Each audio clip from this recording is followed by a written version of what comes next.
अस्सलाम वालेकुम, मेरा नाम है तकदीस अहमद और आज मैं मौजूद हूँ बखर से मुल्हिका एक दिलकश पुरसकून और खजूर के दरख्तों से भरे बाग में, जो कि दिलखुशा बाग के नाम से अपनी पहचान रखता है। ये बाग गुज़रे ज़माने की एक हसीन वादी माना जाता है, जिसकी बुनियाद तकरीबन 200 साल पहले नवाब सरबुलंद खान ने रखी थी।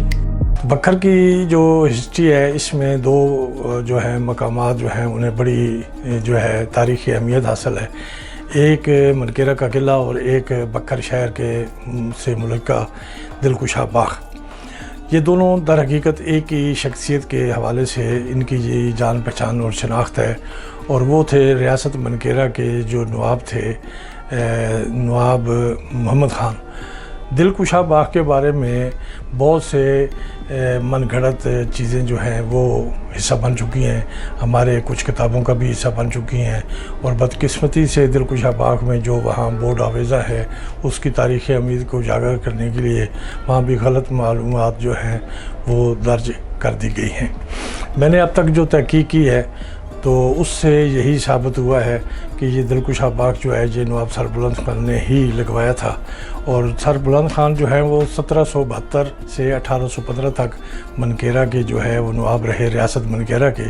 उस वक्त डेर इस्माइल खान, बखर, लिया, मियाँ वाली का कुछ इलाका और ये सारा इलाका टांग तक ये रियासत मनकेरा का हिस्सा था।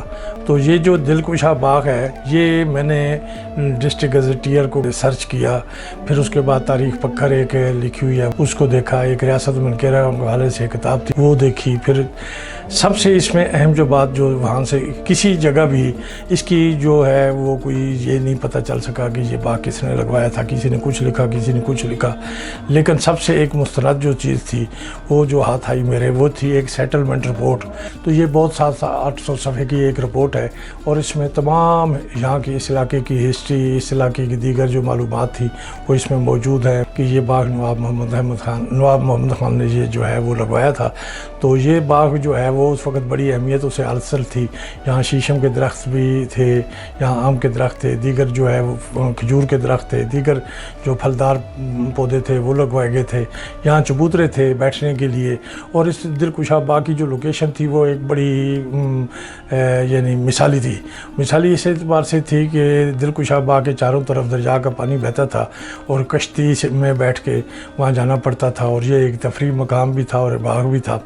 इसमें सबसे बड़ी बदकिस्मती की बात यह है कि जिसका मुझे अफसोस ये होता है कि ये बाग जो है वो नवाब सरबुलंद खान ने जो है लगवाया था, और यहाँ उसकी तारीख़ को मसा कर दिया गया। वहाँ बाग में जो बोर्ड लगा हुआ है वहाँ ये कहा गया कि बादशाह जो हुमायूं थे मुग़ल, उनकी जो हमशीरा थी मेहरुन्निसा, उन्होंने ये लगवाया था।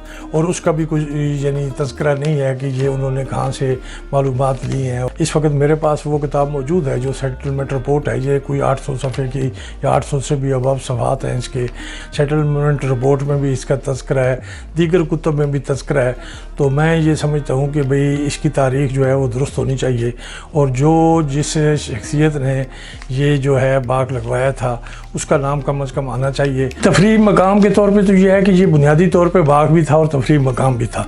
और जब इसकी किसी अफसर ने आके इसकी तरफ तवज्जो दी, ध्यान दिया, तो उसके बाद तो ये हुआ कि भाई लोगों की तफरीह तो एक अच्छा मरकज़ ये ज़रूर बना है, लेकिन इसमें जो है वो तसलसल नहीं है। असल बात तसलसल की है। अगर अफसर आ गया, उसने तवज्जो दे दी और मेहनत कर दी, तो फिर साल 2 साल तो इसकी रौनक बहुत ज़्यादा होती है। मैं ये समझता हूँ कि बखर के लिए सबसे बेहतरीन तफरीह मकाम बहरहाल वो तो यही हो सकता है, दिलकुशा बाग ही हो सकता है। वो पहले वाली सूरत तो नहीं है जो उस ज़माने में थी, क्योंकि उस वक्त दरिया जो था, दरिया सिंध का एक नाला जो था वो बखर के बिल्कुल साथ से गुज़रता था, और उसी की वजह से ये जो था एक जजीरे नुमा की हैसियत थी इस जगह की। अब तो वो पानी वगैरह तो यहाँ है नहीं, क्योंकि बखर का जो गरबी हिस्सा है उसके लिए सबसे बेहतरीन मौजू जो है वो तफरीह मकाम दिलकुशा बाग ही हो सकता है। ये सरसब्ज़ और दिलकश बाग आज भी बहुत से लोगों के लिए सुकून का बाइस है, जो कि शहर की 4 दीवारियों और भीड़ से तंग आकर इस बाग की 4 दीवारियों से सुकून हासिल करते हैं।